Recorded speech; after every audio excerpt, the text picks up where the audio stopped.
Jail भरो आंदोलन कल बरेली से शुरू करने जा रहे हैं और इसे इंशाल्लाह देशव्यापी इस आंदोलन को बनाया जाएगा। जिस तरह बुलडोजर चलाए जा रहे बिना नोटिस दिए रातों रात मज़ारात और मदरसे और मस्जिद मुनहदिम कर दी जाती है, झूठा इल्जाम लगाकर किसी को भी गिरफ्तार कर लिया जाता है। हिंदुस्तानी मुसलमानों से नफरत करने का मतलब ये कि हिंदुस्तानियों से जो नफरत कर रहा है, मैं ये समझता हूँ कि जो हिंदुस्तानी से नफरत कर रहा है वो सच्चा देश प्रेमी नहीं हो सकता, वो देशद्रोही है, उसे देशद्रोही कहा जाना चाहिए। उनकी जो पॉलिसीज है वो मुसलमानों के खिलाफ है, जबरदस्ती मस्जिदें छीन लेना, जबरदस्ती हमें जदोकोब करना, लिंचिंग करना, ये सरासर देशद्रोह है और हुकूमत की सरपरस्ती में ये तमाम देशद्रोह हो रहा है। हमारा मसला ये है कि दुश्मन दुश्मनी करने पर आमादा है, लेकिन हमारे जो अपने आप को हमारा दोस्त बताते हैं वो अपनी दोस्ती में कहीं न कहीं बेईमान है, गद्दार हैं।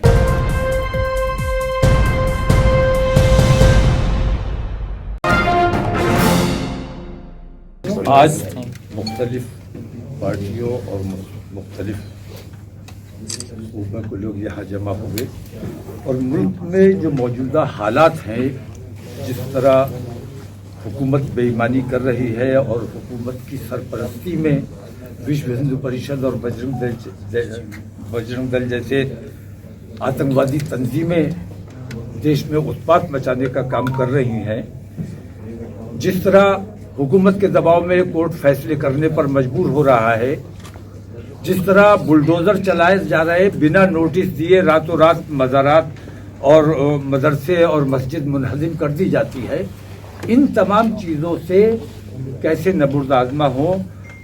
झूठा इल्ज़ाम लगाकर किसी को भी गिरफ्तार कर लिया जाता है। गिरफ्तार कर लेना और बात है, झूठा इल्ज़ाम लगा देना और बात है, लेकिन उसको टेररिस्ट से जोड़ देना, एटीएस की मदाखलत, इस किस्म की जो बेईमानियां हो रही हैं, इन तमाम बेईमानियों से एक बेचैनी का माहौल बना हुआ है पूरे देश में। सिर्फ मुसलमानों में नहीं, गैर मुस्लिमों में भी इन चीज़ों को लेकर काफ़ी बेचैनी है। तो इस बेचैनी को दूर करने के लिए और खौफ व हिरास को दूर करने के लिए हमने जेल भरो आंदोलन कल बरेली से शुरू करने जा रहे हैं और इसे इंशाल्लाह देशव्यापी इस आंदोलन को बनाया जाएगा और इन तमाम बेईमानियों को उजागर किया जाएगा और इन तमाम बेईमानियों के खिलाफ गिरफ्तारियां दी जाएंगी। दूसरी बात यह कि भारतीय जनता पार्टी बेईमानी कर ले वो अलग बात है, लेकिन बेशर्मी के साथ जो हिंदुस्तानी मुसलमानों के साथ, हिंदुस्तानी मुसलमानों से नफरत करने का मतलब यह कि हिंदुस्तानियों से जो नफरत कर रहा है, मैं ये समझता हूं कि जो हिंदुस्तानी से नफरत कर रहा है वो सच्चा देश प्रेमी नहीं हो सकता, वो देशद्रोही है, उसे देशद्रोही कहा जाना चाहिए। उनकी जो पॉलिसीज है वो मुसलमानों के खिलाफ है, जबरदस्ती मस्जिदें छीन लेना, जबरदस्ती हमें जदोकोब करना, लिंचिंग करना, ये सरासर देशद्रोह है और हुकूमत की सरपरस्ती में ये तमाम देशद्रोह हो रहा है। हमारा मसला यह है कि दुश्मन दुश्मनी करने पर आमादा है, लेकिन हमारे जो अपने आप को हमारा दोस्त बताते हैं वो अपनी दोस्ती में कहीं ना कहीं बेईमान है, गद्दार हैं। हमने जिन लोगों का हमेशा साथ दिया है वो हमारी सरपरस्ती करने के लिए तैयार नहीं है, हमारे मसाइल के लिए लड़ने के लिए तैयार नहीं है।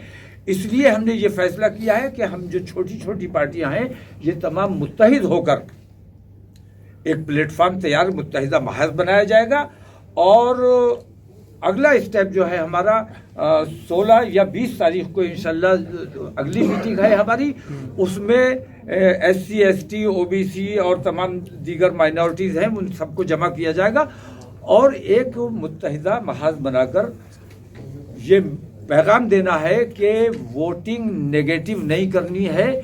भारतीय जनता पार्टी हराओ हमारा हमेशा नारा रहा है और इस नारे ने हमारा नुकसान किया है। भारतीय जनता पार्टी मत हराओ, हमें अपने आप को जिताना है, अपने लोगों को जिताना है।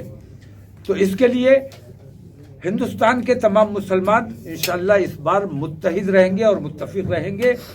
अगर SC ST OBC वगैरह हमारे साथ इसमें शामिल हो जाते हैं, जैसा कि तय हो गया है कि वो अगली मीटिंग में शरीक होंगे, तो मैं ये समझता हूं कि हिंदुस्तान की सबसे बड़ी पार्टी ये हमारा मुत्तहिदा महाज बनने जा रहा है और इस महाज की खुली दावत है कि जो भी नरेंद्र मोदी को हराना चाहता है या भारतीय जनता पार्टी की बेईमानियों से, आरएसएस की बेईमानियों से खफा है। भारतीय जनता पार्टी को हराना सिर्फ हमारी जिम्मेदारी नहीं है, क्योंकि हमें हुकूमत नहीं मिल रही है, हुकूमत आपने करनी है। भारतीय जनता पार्टी को हराना आपकी जिम्मेदारी है।